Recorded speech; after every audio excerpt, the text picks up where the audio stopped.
So obviously here is the real way to make any Windows keyboard work on Mac.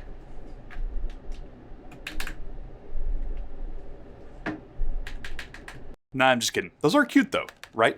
In this video, I want to show you how to make a Windows keyboard, or really any keyboard, Logitech or custom mechanical or anything really, work alongside a MacOS computer. So we're gonna start with the simple stuff like the modifier keys, but then I wanna blow your mind a little bit and show you how to actually just remap anything and everything that your heart should desire for macOS. Pretty much anything you can think of, you can actually make happen. And it's actually a little bit simpler than you might think. So let's type in. So let me just plug this bad guy in here. All right, so the simplest settings can be accessed via System Preferences and then go to Keyboard, obviously. First thing I want to show you before modifier keys would actually be changing your keyboard type.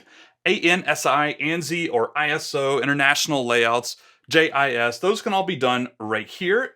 When you first enter in a external keyboard, this might even pop up by default. You'll be asked to press some buttons next to the shift keys. macOS will help determine what kind of keyboard you have, but you can always come back right there. Another thing, if you want to completely delete those settings, your external keyboard settings, go to Finder, open up your Mac, Library, and then Preferences. Library, and then Preferences, and you should find a keyboard type. This one right here, I know that's really small. You can delete this, move it to the trash, and then empty your trash, and that should actually remove all these settings. You should be able to plug your keyboard back in and then kind of start from scratch. Okay, so step number one, your modifier keys. Obviously, they have the Windows keys, you want Command here, you want Option here, so on and so forth. You should be able to do, just start with this at least, one little thing right off the bat, and it should just mostly be like a Mac keyboard. Go to Modifier Keys. Again, we're under Keyboard and System Preferences, Modifier Keys, and swap around Command and Option. In fact, if you look right now, you'll actually see mine are already swapped because I just did it with this keyboard. Command will be set on Command, Option will be set on Option. You will just want to swap these. Command, Option, hit OK, and then mostly you're good to go. Now you still may notice the right Alt key doesn't work right, or this one over here, this one over here, and we'll talk about that in just a second. But for 99% of PC keyboards, external keyboards, just changing that one setting right there is like allowing you to navigate your computer with like Alt tabs and Command Q and that sort of stuff. Actually, a quick note on using brand specific software, like you have Logitech software that came with your keyboard that you can download or whatever. Most of these will work at least somewhat on a Mac computer, but I'm here to tell you it's funky, right? Depending on, which brand you're talking about here, they can be funky. They're a little bit unreliable. You may not be able to access the exact settings here and there depending on your keyboard and what brand it's, yada, yada. It's clunky. It's clunky, right? And there's some other ways to do it. So right up next, I want to talk about shortcuts right here. In this same little window, this dialog box here, most of the Mac OS specific shortcuts as it relates to the dock, the launchpad, all this sort of stuff can easily be customized to pretty much any keybind you want, right? So just pick a key on your keyboard. If you have like lots of function keys, or you have like insert, home, page up, page down, if you don't use those or you want to change them, you can do all of that right here for the most common Mac shortcuts. And it even says it right here. To change a shortcut, select it, click the key combination, and then type the new keys. Okay, a little complicated, but there you go. You just browse through here and look for something first. Start here. If you want to take screenshots, if you want the print screen button to do something, come here first, and then change this one right here, or some of these other ones that they have here. Same thing if you use Spotlight or Launchpad or Mission Control or all these other things that are mostly specific to Macs, come here first and see if you can change the shortcut.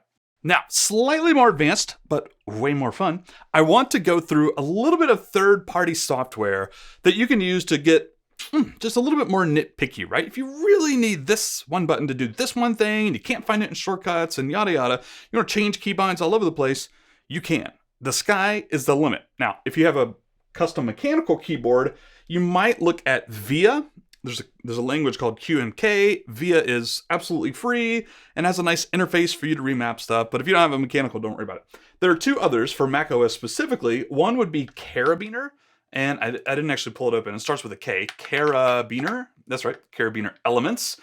This one is free to try and use, I believe, and it's really simple. Not very powerful, but it is simple. It's a good way to change pretty much any keybind you can imagine.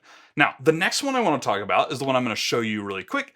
Keyboard Maestro. You could just kind of Google that. Keyboard Maestro. It looks like it's keyboardmaestro.com. This is a one-time payment. It is not free. It's like 20 or 30 bucks US dollars. I love it, and it's insanely powerful. Insanely powerful. I'm going to open it up right here. This is it right here. Launch Keyboard Maestro. Now, with this editor, obviously, you can do a lot more than keybinds. If you know what you're doing, you want to talk about custom macros. I want to open this browser with a new window and go to this URL and also do this. I mean, the sky is the limit. You can insert text by typing, yada, yada. But if you just wanted to do simple keybinds, like, for example, turn the volume up and down. If you had, on your new keyboard, volume up, volume down in your media, well, that's pretty simple to do as well. So I'm just going to create a new macro from scratch. I call these macros, click the plus sign. There are trigger and then actions. And again, the sky's the limit, right? You could have it be a hotkey or a combination of keys or all sorts of stuff. Type string. I mean, the sky's the limit, truly. I'm going to do just right arrow for now. When right arrow is pressed, and you can set this to pretty much anything on your keyboard, test macro, test volume, I'll call it. And then you can do actions. Now, again, the sky is the absolute limit with the stuff you can do. So there's no excuses for you not getting a keybind if you have something like Keyboard Maestro. I'm just going to type volume here and see what pops up. Increase volume. Increase music volume. You can also set music volume, blah, blah, blah. Increase system, small increase. Yeah, that looks good. Small increase system sound, yada, yada. So now when I hit right arrow, it should, if I did this correctly, by the way. Yeah. There's my right arrow. A little bit, oh, that's the small increments. Well, you can do the normal increments too, I am sure. So that is Keyboard Maestro. It's 20 or 30 bucks. Start with your command and option keys, and then move into the shortcuts in your system preferences keyboard dialog thing right there. And if you still can't get this specific key to do this specific thing, you might look into Carabiner, which you can start with for free, and it should be able to work fine, by the way. But if you want something a little bit more advanced and you want to play around a little bit, go with Keyboard Maestro. It's like 20, 30 bucks. Let me know if you have questions on anything that I just said in the comments. I will do my best to answer them when necessary. I would also ask, if you're not into mechanical keyboards, I'll leave a link to a video here where I convince you to buy a mechanical keyboard because they're truly life-changing. Go watch that. Thank you guys for watching this video. I hope you get your keyboards sorted out. Adios.